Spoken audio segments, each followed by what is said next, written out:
والعاقبة للمتقين والصلاة والسلام على سيد الأنبياء والمرسلين وعلى آله وأصحابه أجمعين. أما بعد، فأعوذ بالله من الشيطان الرجيم. بسم الله الرحمن الرحيم. ما كان محمد أبا أحد من رجالكم ولكن رسول الله وخاتم النبيين وكان الله بكل شيء عليما.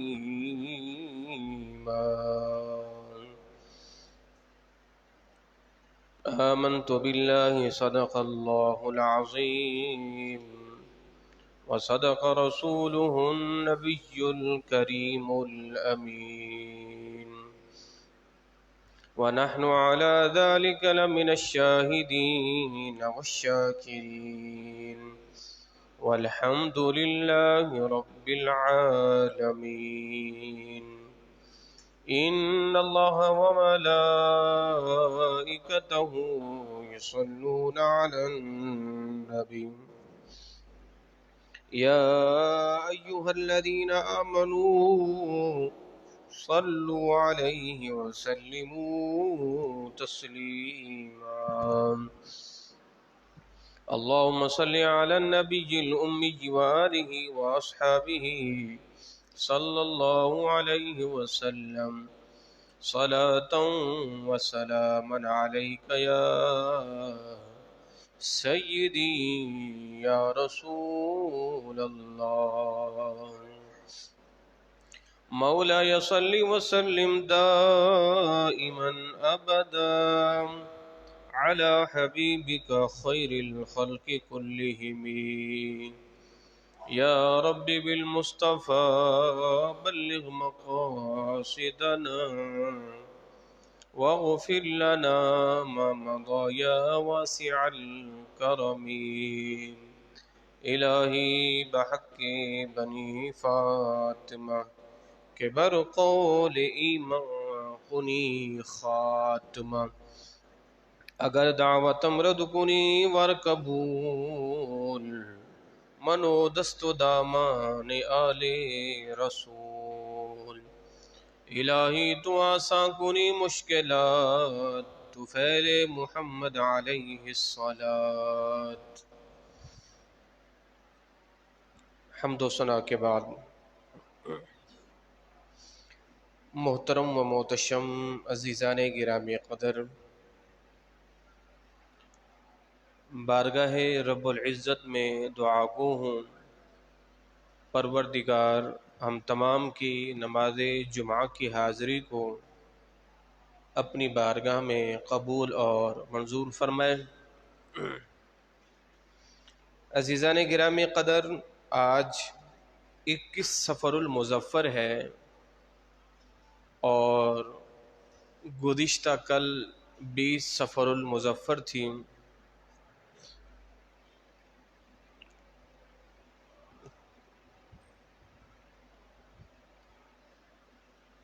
اللہ رب العزت کے نیک برگزیدہ بندے شہنشاہ ولایت حضور داتا گنج بخش علی حجویری رحمت اللہ تعالی علیہ کا عرس مبارک تھا.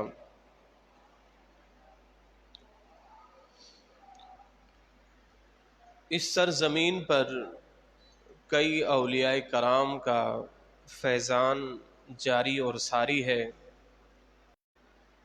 میں آگے چلتا ہوں. یاد رکھیے گا، ہمارا یہ نظریہ ہے کہ اولیاء کرام کے وسیلے سے توسل سے دعا کرنا جائز ہے، اور اولیاء کرام سے مانگنا یہ جائز نہیں ہے، کیونکہ دینے والی ذات اللہ کی ہے، حاجت روا اللہ ہے، مشکل کشا اللہ ہے، اور اللہ نے خود ارشاد فرمایا اجیب دعوت الدائی اذا دعانی، میں پکارنے والے کی پکار کو سنتا ہوں جب وہ مجھے پکارتا ہے۔ تو ہم نے تو کبھی بھی یہ نہیں کہا اپنی قوم سے، اپنے لوگوں سے کہ ان سے مانگو، ہاں یوں ضرور کہا ہے کہ مانگو اللہ سے ان کے توسل سے، ان کے وسیلے سے۔ اور یہ کسی کا عقیدہ بھی نہیں ہے، کسی کا یہ نظریہ بھی نہیں ہے کہ معاذ اللہ کہ کوئی کسی اللہ کے ولی سے یوں مانگے کہ جس طرح خدا سے مانگا جاتا ہے۔ تو ان اولیاء کرام کی مزارات پر جانا باعث برکت ہے، مگر میرے امام نے طریقہ کیا لکھا ہے کہ آپ جائیں، 4 ہاتھ کے فاصلے پر کھڑے ہو جائیں، دعا کریں اور واپس پلٹ آئیں۔ اعلی حضرت یہاں تک فرماتے ہیں کہ اگر کسی کو حضور کے روضے پر جانے کی سعادت ملے تو ادب کا تقاضا یہ ہے کہ حضور کی روضے کی جالیوں کو بھی ہاتھ نہ لگائے۔ اگر کسی کو یہ سعادت مل بھی جاتی ہے، اولاً تو ہے ناممکن، ہاں حکمرانوں کے لیے ہے، بادشاہوں کے لیے یہ ہے، اور میں اگر تمہیں یہ سعادت ملے بھی صحیح، ادب کا تقاضا یہ ہے کہ تم نے اپنے ہاتھ اس جالی کو بھی نہیں لگانے، یہ خلاف ادب ہے۔ اور اس دربار میں کھڑے ہو کے با آواز بلند درود و سلام تم نے یہ بھی نہیں پڑھنا، آہستہ آہستہ پڑھیں کہ وہ آواز آپ خود سن سکے۔ کیوں قرآن کیا کہہ رہا ہے؟ لا ترفعوا اصواتکم فوق صوت النبی، اس نبی کی بارگاہ میں آوازوں کو بلند نہ کرو، یہ ادب کا تقاضا ہے۔ نظریں نیچی جھکائے ہوئے وہاں سے چل پڑے۔ تو ہم اولیاء کرام کے مزارات پر جانے کے قائل ہیں، اس لیے کہ وہ جگہیں کہ جہاں وہ بیٹھ کے ذکر اللہ کرتے رہے، وہ جگہیں برکت والی جگہیں، وہاں جا کے دعا کریں۔ اس کے بعد پھر الٹی کے مزارات پر بدعات، خرافات، شرک، نہ جانے کیا کچھ لوگ مسلکی تعصب میں کہہ جاتے ہیں، جبکہ اگر آپ حقیقت کو دیکھیں ان اولیاء کرام کے مزارات پر جانے والے ان کا تعلق رب سے ہوا ہے۔ آپ داتا صاحب کے مزار کی مثال لے لیجئے، سینکڑوں لوگ وہاں پر جاتے ہیں، تو کہ کوئی جا کے مزار کو سجدہ تو نہیں کرتا؟ ہاں اگر کوئی جہالت کی وجہ سے کرتا ہے تو اسے پھر مسلک اہل سنت کے کھاتے میں تو نہیں ڈال دیا جائے گا۔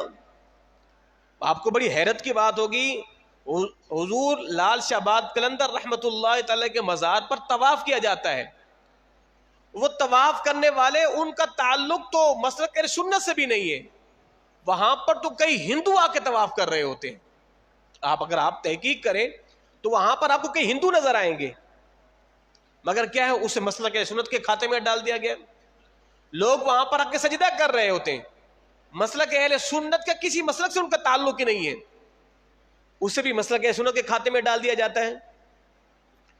آپ داتا صاحب کی مزار کی مثال لیں، آج وہاں پر مدرسہ چلتا ہے، حفظ کا مدرسہ ہے، ناظرہ کا مدرسہ ہے، درس نظامی کا مدرسہ ہے، تو ان اولیاء کرام نے اپنے آستانوں پر دین کو پھیلایا ہے، نہ کہ لوگوں کو اپنا جو ہے وہ معاذ اللہ پجاری بنایا ہے۔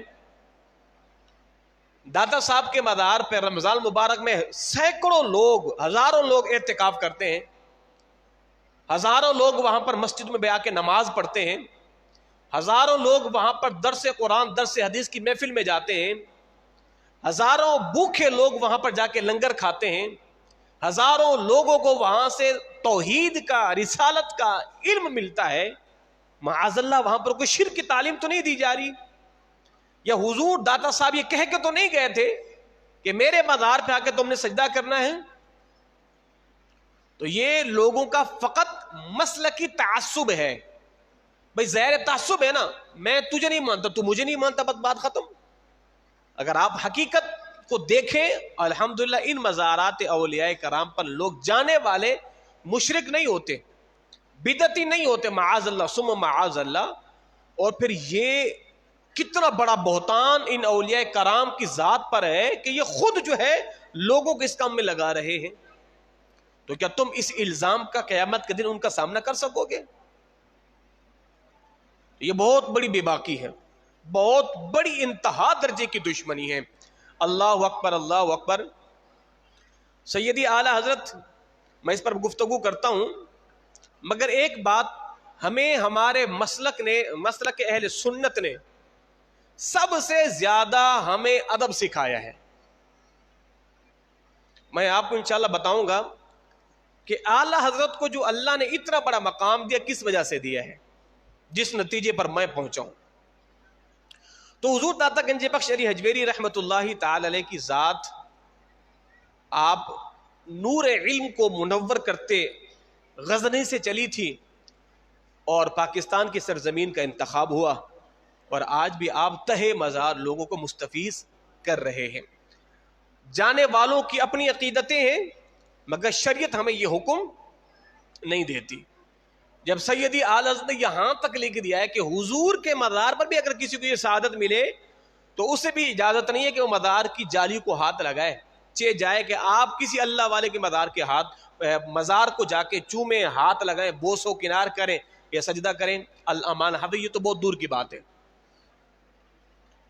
اعلی حضرت عظیم البرکت، آپ نے قرآن و حدیث، فقہ، اصول فقہ، حدیث، اصول حدیث، صرف و نحو، منطق، فلسفہ، اللہ نے آپ کو کئی علوم پر دسترس عطا فرمائی تھی، اور آپ نے وہاں پر اصلاح معاشرے پر بھی بہت بڑا کام کیا ہے، بہت بڑا کام کیا ہے.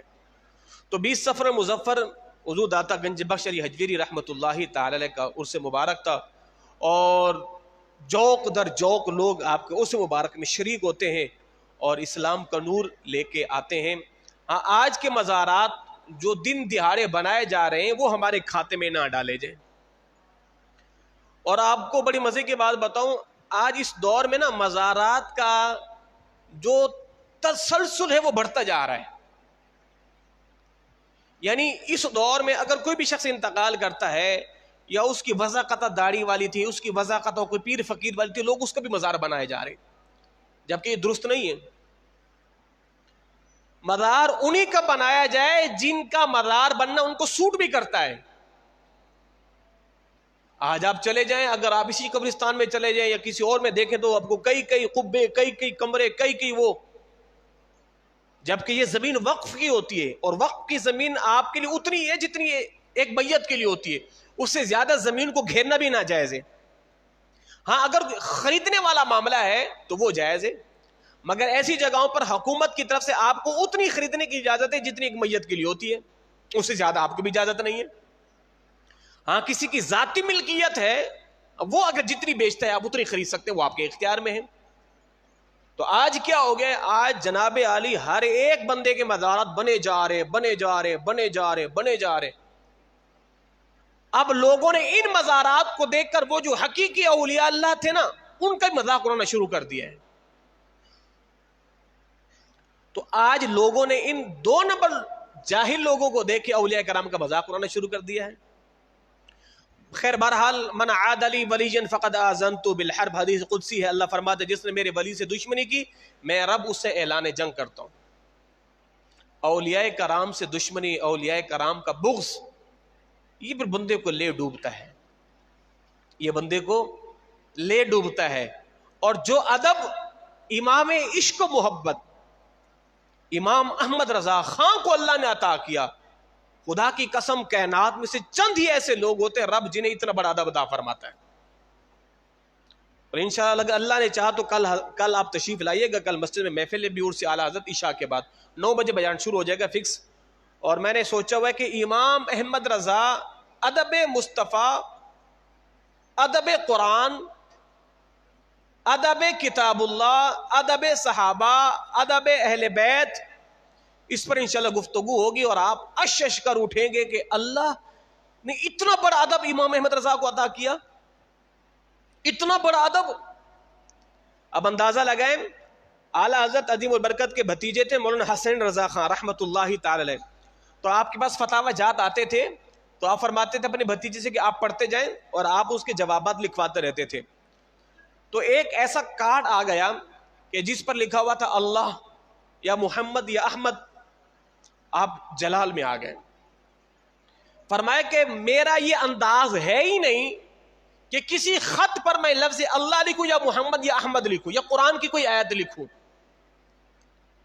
آپ فرماتے میں جب بھی اگر آپ نے کسی جگہ پہ لفظ اللہ لکھنا ہوتا نا، آپ کیا لکھتے؟ اللہ تعالی۔ کہیں پر آپ صرف لفظ اللہ نہیں لکھتے تھے، اور حضور کا نام محمد کہیں پر بھی نہیں لکھتے تھے اعلیٰ حضرت۔ اگر جہاں لکھنا ہوتا تو کیا لکھتے؟ حضور اقدس صلی اللہ علیہ وسلم۔ اندازہ لگائیں، محمد احمد نہیں لکھتے تھے، حضور اقدس صلی اللہ تعالی وسلم، محمد احمد نہیں، اللہ نہیں، اللہ تعالی، اللہ تعالی، یہ آپ کا ادب تھا۔ اب آپ اسی کو لے لیجئے، یہ جو ہم عدد لکھتے ہیں نا، بسم اللہ الرحمن الرحیم کی عدد 786، آپ اسی عدد کو لے لیجئے۔ سیدی اعلیٰ حضرت آپ کے خلفاء لکھتے ایک دن نماز فجر کا ٹائم تھا اور اعلیٰ حضرت کو نماز فجر میں آنے میں تاخیر ہو گئی۔ اب وقت بڑا مختصر تھا، نماز فجر کا وقت نکلا جا رہا تھا۔ اب ہم نے دیکھا کہ اس نازک صورتحال میں اعلیٰ حضرت سنت کا کتنا خیال رکھتے ہیں۔ نازک صورتحال ہے، یعنی جیسے اعلیٰ حضرت آئیں گے جلدی جلدی آئیں گے۔ اب ہم نے دیکھنا یہ کہ اعلیٰ حضرت جلدی جلدی آنے میں مسجد کے اندر پہلے دایاں قدم رکھتے ہیں یا بایاں رکھتے ہیں؟ بھی بندہ جب جلدی میں ہوتا ہے تو بس فوراً سے آنے والی بات کرتا ہے۔ تو کہتے ہیں کہ نماز فجر کا وقت نکلا جا رہا تھا اور ہم انتظار کر رہے، آپ نے جماعت کروانی تھی۔ فرماتے ہیں اس نازک وقت کے اندر بھی اعلیٰ حضرت سنت کا کتنا خیال رکھا، مسجد میں داخل ہوتے ہی آپ نے پہلا قدم رکھا ہے۔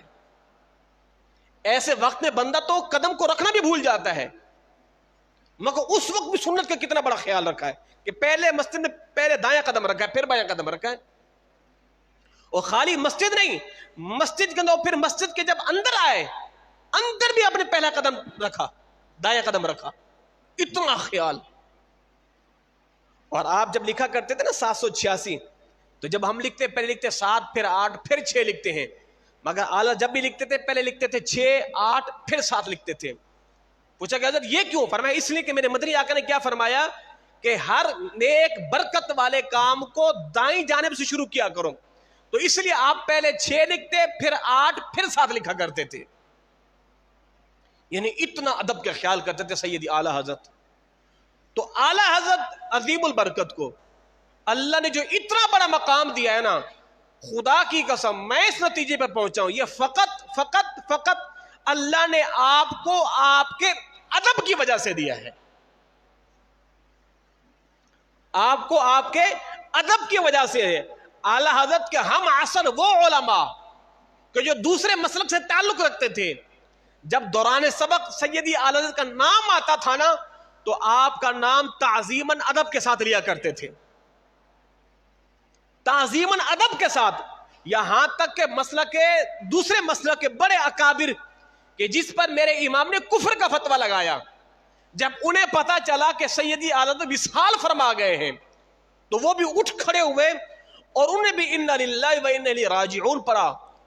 اور آپ کے مریدین خلفاء حضرت آپ نے ان کے لیے، جبکہ وہ تو آپ پر کفر کے فتوے لگاتے رہے، تو انہوں نے کیا کہا؟ لوگوں سنو، احمد رضا حضور کی محبت میں اتنا گم ہو چکا تھا، اگر وہ ہم پر کفر کے فتوے نہ لگاتا تو کفر کا فتوہ خود اس پر لگ جاتا تھا۔ یعنی وہ اتنے حضور کے محبت میں اتنا گم تھا، اور دنیا مانتی ہے حضور کے عشق میں جتنا گم جتنا فنا امام احمد رضا خان کی ذات تھی، اتنی کسی کی نہیں تھی۔ تو یہ سارا کا سارا اللہ نے آپ کو ادب کا مقام دیا ہے. اندازہ لگائیں جب آپ درس حدیث دیتے تھے نا تو جس طرح ہم اتحیات میں بیٹھتے دو زانو ہو کے اعلیٰ دو زانو ہو کے بیٹھتے تھے اور باوضو حدیث کا درس دیا کرتے تھے اور حدیث کی کتاب پر کسی کتاب کو نہیں رکھتے تھے, باوضو درس حدیث دیتے اور حدیث کی تفسیر و تشریح بیان کرتے, کوئی شخص بیچ میں ٹوکتا تو آپ غضبناک ہو جاتے تھے کہ میں حدیث کی شرح بیان کرتا ہوں تم بیچ میں ٹوک رہے ہو. یعنی اتنا ادب کیا کرتے تھے میرے مدنی آقا صلی اللہ علیہ وسلم کے فرامین کا, اتنا ادب. یہ تو آپ کا حدیث کے ساتھ ادب ہے. اور یہاں تک کہ آپ فقہ کی کتابوں پر بھی کسی کتاب کو نہیں رکھتے تھے, یعنی کتاب کے اوپر آپ قلم دوات یا کوئی اور چیز آپ رکھنا بھی گوارا نہیں کرتے تھے. یہ تھا ادب کا عالم. تو اللہ رب العزت نے آپ کو جو اتنا بڑا مقام دیا ہے وہ فقط ادب مصطفیٰ کی وجہ سے دیا ہے, ادب مصطفیٰ کی وجہ سے. انہیں جو کچھ بھی ملا ہے حضور کے ادب کی وجہ سے ملا ہے. ہمارے بزرگان دین نے لکھا ہے کہ سیدی اعلی حضرت کا جو ادب ہے, کائنات میں اتنا بڑا مؤدب حضور کی ذات کا کوئی نہیں ہے کہ جتنا سیدی اعلی حضرت کی ذات ہے. آپ بسم اللہ الرحمن الرحیم کو لے لیجئے, ادب کا تقاضا کیا ہے؟ آپ نے لکھا اللہ کے نام سے شروع اللہ کے نام سے شروع کرتا ہوں, یہ شروع کیا وغیرہ وغیرہ. کہ نہیں, ادب کا تقاضا یہ کہ پہلے اللہ کا نام آنا چاہیے پھر لفظ شروع آنا چاہیے.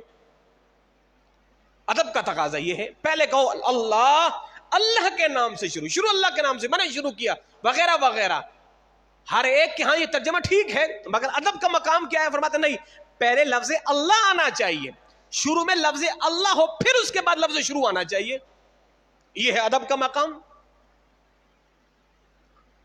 اچھا, آپ کے والد مولانا نقی علی خان رحمت اللہ تعالی, مولانا نقی علی خان الز کے والد گرامی, آپ نے سورۃ الم نشرح کی تفسیر لکھی نا, تو الم نشرح لک صدرک, تو دوران تفسیر لکھتے لکھتے نا حضور کا نام آ گیا. اب حضور کا نام لینے سے پہلے آپ کے والد گرامی نے حضور کے القابات کو بیان کرنا شروع کیا. ابھی حضور کا نام تو بعد میں آئے گا نا, جیسے ہم کہتے ہیں ہمارے آقا, ہمارے ملجا, ہمارے مأوا, پھر ہم کہتے ہیں حضور نبی مکرم شفیع معظم, پھر سرکار کا نام لیتے ہیں.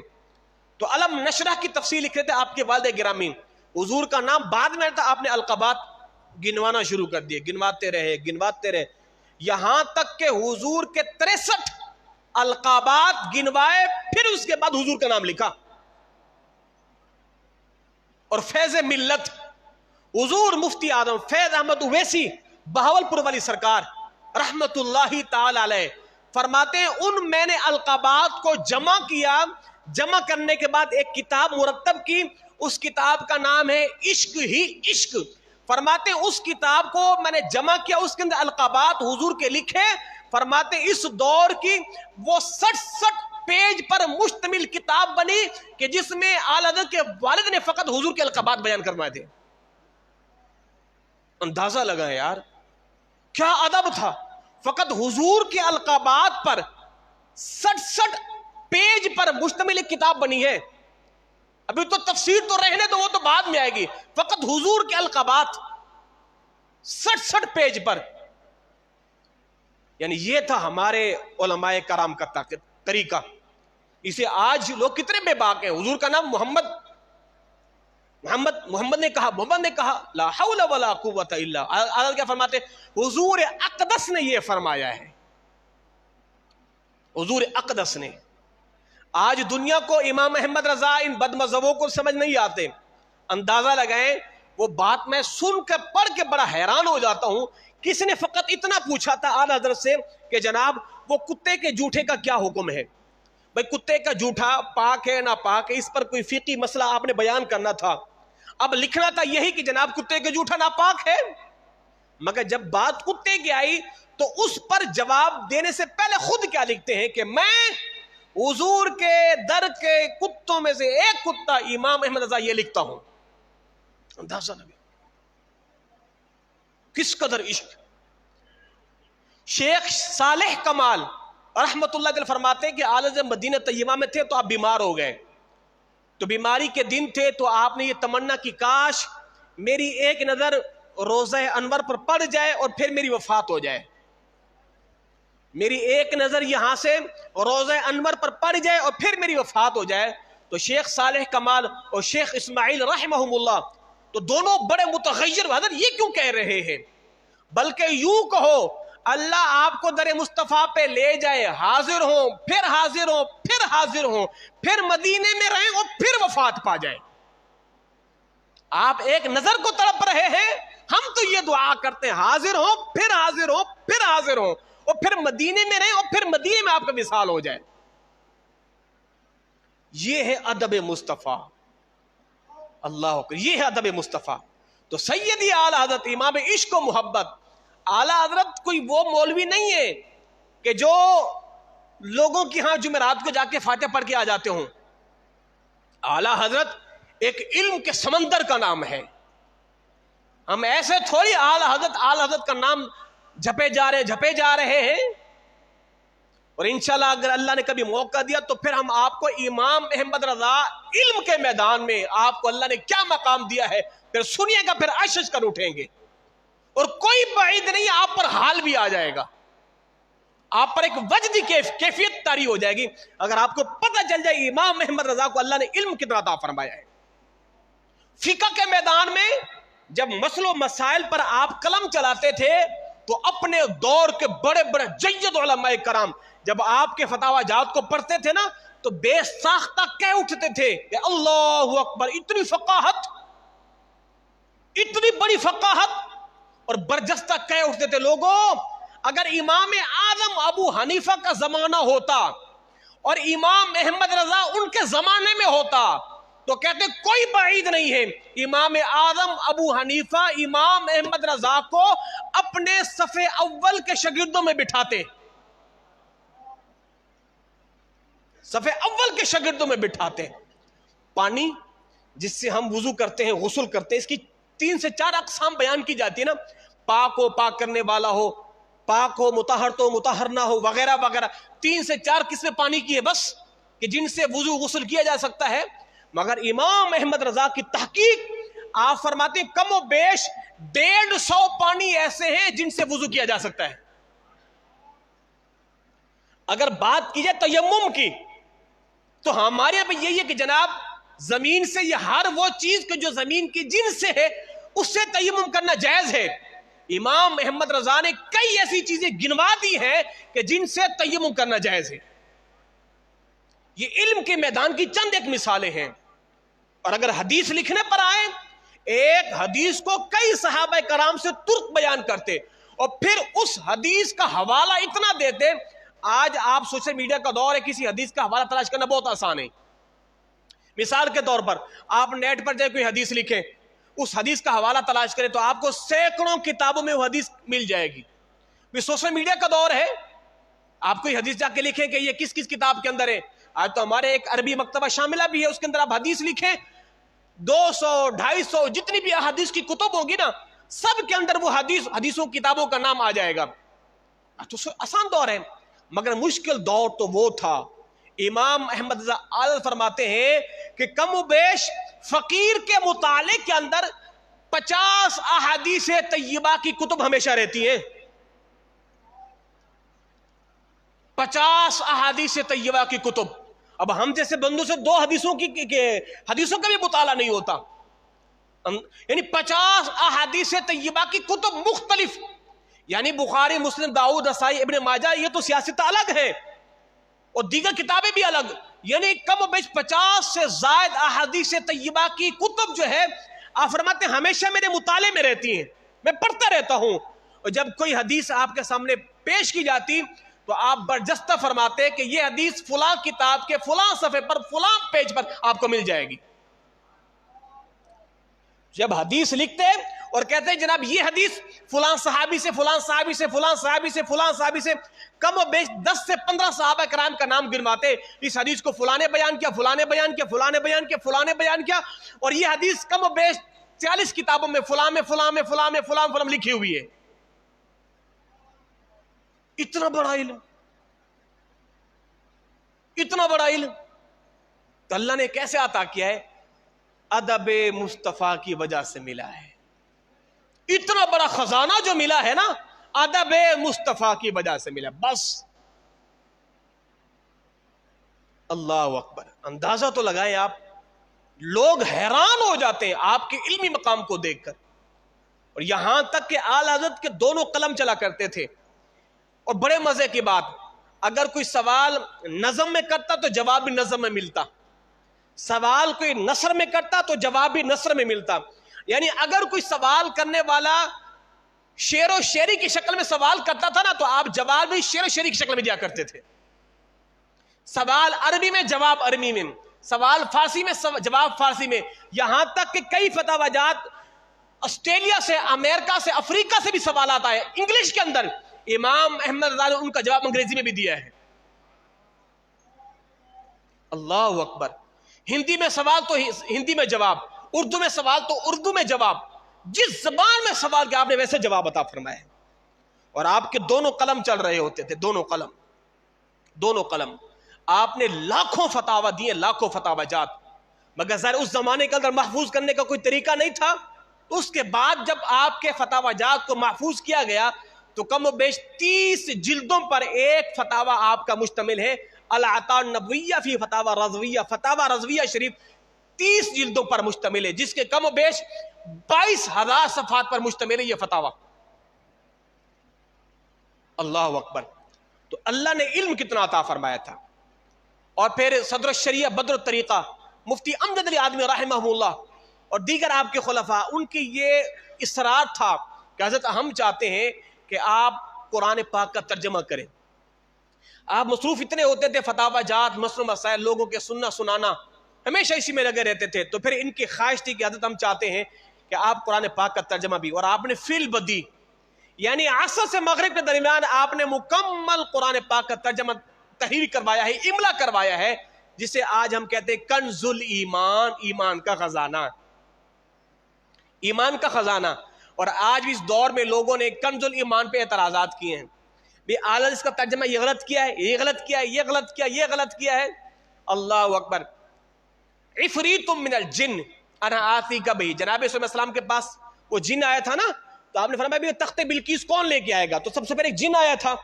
تو جس جن نے کہا تھا جناب میں لے آؤں گا تخت بلقیس، آپ نے فرمایا کتنی دیر میں؟ فرمایا کہ جب تک یہ آپ کی محفل برخاست نہیں ہوتی تب تک میں تخت بلقیس اٹھا کے لے آؤں گا. فرمایا نہیں، تو بہت دیر لگا رہا ہے. پھر ایک اور شخص آیا، قال الذی عنده علم من الکتاب، جس کے پاس کتاب کے علم تھا، انا آتیک بہ قبل ان تقوم من اپنا قبل ان یرتد الیک طرفک، آنکھ جھپکنے سے پہلے میں تخت بلقیس لے آؤں گا.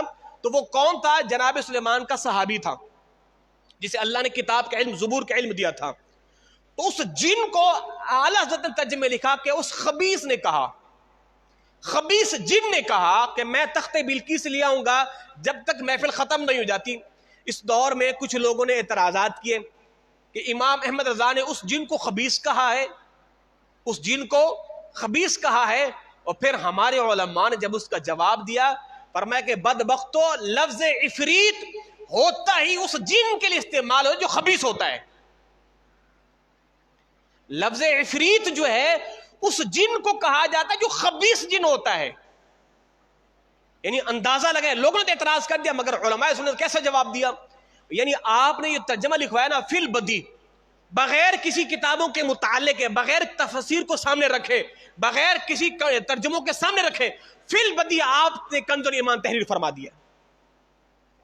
اور آج دنیا اعتراض کر رہی ہے اور امام احمد رضا کے غلام ایسا جواب، دندان شکن جواب دے رہے ہیں جسے کہتے ہیں نا کہ لوہے کے چنے چبوانا. آپ کے غلامان مسلک رضا کے پاسبان علماء سنت ایسا جواب دے رہے کہ رہتی دنیا تک کسی کا جواب ہی نہیں بن پائے گا. الحمدللہ. تو سب کچھ ہے مسلک رضا والوں کے پاس. بس بات فقط اتنی ہے، ہم نے یہ ساری چیزیں چھوڑ دی ہیں. اس کی وجہ کیا ہے؟ اس کی وجہ یہ ہے کہ ہم بہت پیچھے آگے. اب دیکھیں، اعلیٰ حضرت نے مسلک اہل سنت کو ایک پروگرام دیا ہے. اب یہ 10 نکاتی ایجنڈا ہے اعلیٰ حضرت کا، اس میں بیان کر کے بات ختم کر رہا ہوں. آج ہمارے مسلک کے اندر مدارس کامیاب نہیں ہو رہے، مدارس میں وہ تعلیمی معیار نہیں ہے. ہمارے ہاں مدارس سے نکلنے والے علماء اس لیول کے نہیں ہے جسے ہونا چاہیے. ہمارے ہاں لوگ علم کے میدان کو چھوڑ کے دوسری چیزوں میں، نعت خوانی کی فیلڈ ہے، نقابت کی فیلڈ ہے، بٹ ٹھیک ہے اس میں موجے ہی ہیں، اے جی نہ زیادہ زور لگانا پڑتا ہے، کمائی بھی اچھی ہو جاتی ہے، ایک ہی نعت ہے 10 جگہ پڑھیں گے، حاجی صاحب یہ کلام آپ کی نظر، حاجی صاحب یہ کلام آپ کی نظر، تو موجے ہی موجے، بہارا ہی بہارا ہے. تو کون 8 سال 10 سال درس نظامی کرے؟ درس نظامی 10 سال پڑھنے کے بعد بھی آپ نے جا کے 1 گھنٹے کا بیان کرنا ہے تو قوم نے آپ کو 500,000 روپے کا لفافہ دینا ہے، وہ بھی دبا دبا کے دینا ہے، وہ سب گھر جا کے کھولے گئے کہ نظر نہ لگ جائے. تو ٹھیک ہے نعت خوانی کرے، نقابت کرے، موجہ ہی موجہ. مگر اعلی حضرت نے 10 نکاتی پروگرام اپنے ماننے والوں کو دیا ہے. 10 نکاتی پروگرام آپ دے کر گئے ہیں، فرمایا اس پر عمل کرو اور پھر مسلک کی جو ہے آپ آبیاری کو دیکھو، مسلک کی خوشحالی کو دیکھو. اب سنتے جائیے گا. آپ نے پہلا مشن کیا دیا ہے؟ پہلا مشن آپ نے یہ دیا ہے کہ عظیم الشان مدارس قائم کیے جائیں. یہ پہلا نکات ہے، پہلا نکتہ.